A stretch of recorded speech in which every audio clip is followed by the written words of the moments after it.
नमस्कार साथियों, आज की वीडियो में मैं आपसे यह चर्चा करना चाहता हूं कि क्यों न सभी नागरिकों को फ्री में मेडिकल फैसिलिटी मिलनी चाहिए और बच्चों को फ्री में शिक्षा सुविधाएं मिलनी चाहिए। इसीलिए अंत तक इस वीडियो में बने रहिए। साथियों, इससे पहले मैं आपको एक दो सच्ची घटनाएं के बारे में बताना चाह रहा हूँ। आपने कभी शायद सुना होगा कि काफ़ी साल पहले एक हाई कोर्ट के जज साहब एक हॉस्पिटल में गए थे अपना इलाज करने के लिए और उनकी छाती में दर्द हो रहा था। तो डॉक्टरों ने आनंद देखा न फानन सीधा उनको हार्ट पेशेंट घोषित कर दिया और 2 स्टेंट डाल दिए और पूरे 4 लाख का बिल बना दिया।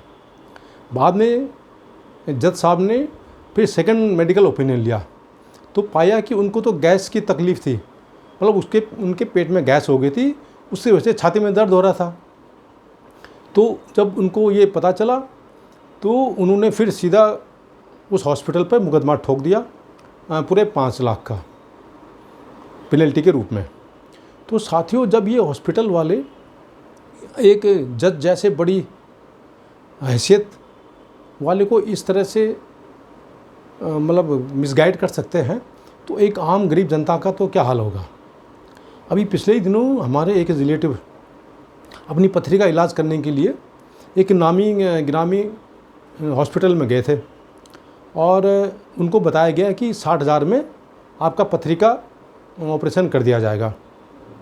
परंतु जिस दिन उनका ऑपरेशन होना था, ऑपरेशन के बाद बताया गया कि आपका 2 ऑपरेशन किए गए। एक तो यूरेटस में किया गया, दूसरा किडनी में किया गया क्योंकि पथरियाँ फंसी हुई थी।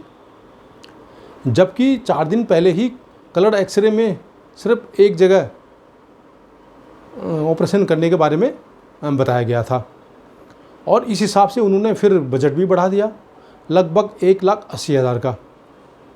और वो तो मिडिल इनकम फैमिली है, बड़ी मुश्किल से उन्होंने हॉस्पिटल का बिल पे किया। ऊपर से जो इंश्योरेंस वालों ने उन्होंने भी पूरा अमाउंट देने से मना कर दिया। तो आप समझिए कि एक गरीब है या जो लाचार लोग हैं वो किस तरह से अपना इलाज इन महंगे हॉस्पिटलों में कर रहे होंगे। साथियों, आज से लगभग 50-60 साल पहले ये सब काम था वो सरकार के अंडर में आते थे और सरकारी बच्चों को फ्री शिक्षा देती थी। सभी लोगों को लगभग कम रेट पे या सस्ती ये मेडिकल फैसिलिटी दी जाती थी। मुझे याद है जब हम स्कूल में पढ़ते थे तो हम सिर्फ ट्यूशन फ़ीस ही दिया करते थे। इसी ट्यूशन फ़ी पे हमने प्राइमरी स्कूल पास किया, फिर हायर सेकेंडरी स्कूल पास किया, ग्रेजुएशन किया, पोस्ट ग्रेजुएशन किया। और जब कभी छोटी मोटी तकलीफ़ होती थी तो सीधा प्राइमरी हेल्थ सर्विसेज में जा कर के या सेंटर में जा कर के अपना इलाज करा लेते थे। परंतु पिछले कुछ सालों से सन 1991 के बाद जब से एडमिनिस्ट्रेटिव रिफॉर्म्स लागू किए गए हैं, ये स्वास्थ्य, शिक्षा और रोज़गार की जो चीज़ है वो सब प्राइवेट सेक्टर को हवाले कर दिया गया है और प्राइवेट सेक्टर ने इसे एक प्रॉफिट मेकिंग उद्योग के रूप में इसे अपना लिया है और वो पूरे दोनों हाथों से यहाँ से पैसे बटोर रहा है।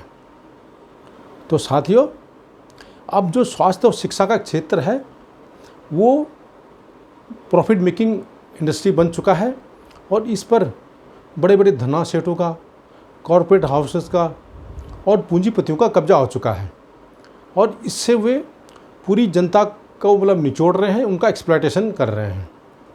साथियों, हमारा देश है एक लोकतांत्रिक देश है और यहाँ पर हम लोग वोट दे करके अपनी सरकार को चुनते हैं और उम्मीद करते हैं कि सरकार हमारे हितों की रक्षा करेगी, हमारे कल्याण के बारे में काम करेगी। और जो स्वास्थ्य और शिक्षा का मुद्दा है वो बुनियादी ज़रूरत का मुद्दा है। हर आदमी को इसकी ज़रूरत पड़ती है, इसके बगैर वो मतलब ज़िंदा नहीं रह सकता या इसके बगैर वो विकास नहीं कर सकता। ऐसी बात नहीं है कि जो फ्री में शिक्षा है, स्वास्थ्य हमारा देश ही देगा, बल्कि और देश तो पहले से ही अपने नागरिकों को ये सब सुविधाएं दे रहे हैं। हमारा जो पड़ोसी देश है भूटान है, वहाँ पे फ्री में स्वास्थ्य सुविधाएं दी जाती हैं और वे इलाज करने के लिए हमारे देश में ही आते हैं। इसके अलावा जो यूरोपियन कंट्रीज़ है, जैसे कनाडा हो गया, फ्रांस हो गया, यूनाइटेड किंगडम हो गया, चेक गणराज्य हो गया, इटली हो गया, फ्रांस हो गया, नीदरलैंड हो गया, डेनमार्क हो गया, इत्यादि देशों में जो स्वास्थ्य और शिक्षा की सुविधाएं हैं वो फ्री में और कम रेट पे दी जाती हैं। और इतना ही नहीं, जो अमेरिका है वो अपने कुल जीडीपी का 17% है वो स्वास्थ्य पर खर्च करता है और 6% है वो शिक्षा पर खर्च करता है। जबकि दूसरी तरफ हमारा देश है वो मात्र 3% तो स्वास्थ्य पे खर्च करता है और 2% शिक्षा पे खर्च करता है। तो साथियों, इसलिए अब लोगों की डिमांड बढ़ रही है कि भाई स्वास्थ्य और शिक्षा एक आम जनता की बुनियादी आवश्यकता है, तो इसको भी सस्ते रेट पे मिलना चाहिए और जो शिक्षा वो फ्री में मिलनी चाहिए। और यदि आम जनता को फ्री में स्वास्थ्य सुविधा मिलेगी तो उसको कम से कम वो चैन से जी सकेगा। उसको इस बात की फ़िक्र नहीं रहेगी कि कल मैं अगर बीमार पड़ूंगा तो मेरा इलाज सरकार करेगी या मुझे इलाज करने में कोई परेशानी नहीं होगी। इस तरह से वो ईमानदारी से काम करेगा, अपना काम बड़े कर्तव्य निष्ठा से करेगा। और हर कोई आदमी अस्पताल ऐसे नहीं जाता, जब कोई बीमार पड़ता है तभी जाता है। इसी प्रकार यदि बच्चों को भी फ्री में शिक्षा दी जाएगी तो वे खूब अच्छे भले पढ़ेंगे। और आपको पता है कि हमारे यहाँ पे जो गरीब तबके के लोग हैं उनके बच्चे ज़्यादा शिक्षा नहीं प्राप्त कर पाते, हालांकि पढ़ने में बहुत अच्छे होते हैं। वे कम उम्र में ही स्कूल छोड़ देते हैं और क्योंकि उनको अपने माँ बाप को भी मदद देनी पड़ती है परिवार चलाने के लिए, और इसी वजह से वे फिर छोटे मोटे अपराधों में भी चले जाते हैं, अपराध की दुनिया में चले जाते हैं, और वो जो समाज के लिए ठीक नहीं है।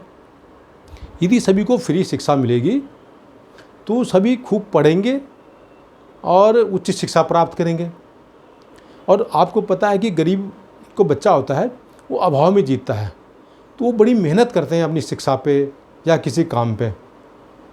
और यदि वे अच्छे पढ़ लिख गए, हमारा जो समाज है पढ़ लिख गया, तो उससे बौद्धिक स्तर भी बढ़ेगा और आने वाले समय में यही बच्चे बाद में कोई डॉक्टर बनेगा, कोई साइंटिस्ट बनेगा, कोई प्रोफेसर बनेगा, कोई इंजीनियर बनेगा और कोई टीचर बनेगा, प्रोफेसर बनेगा।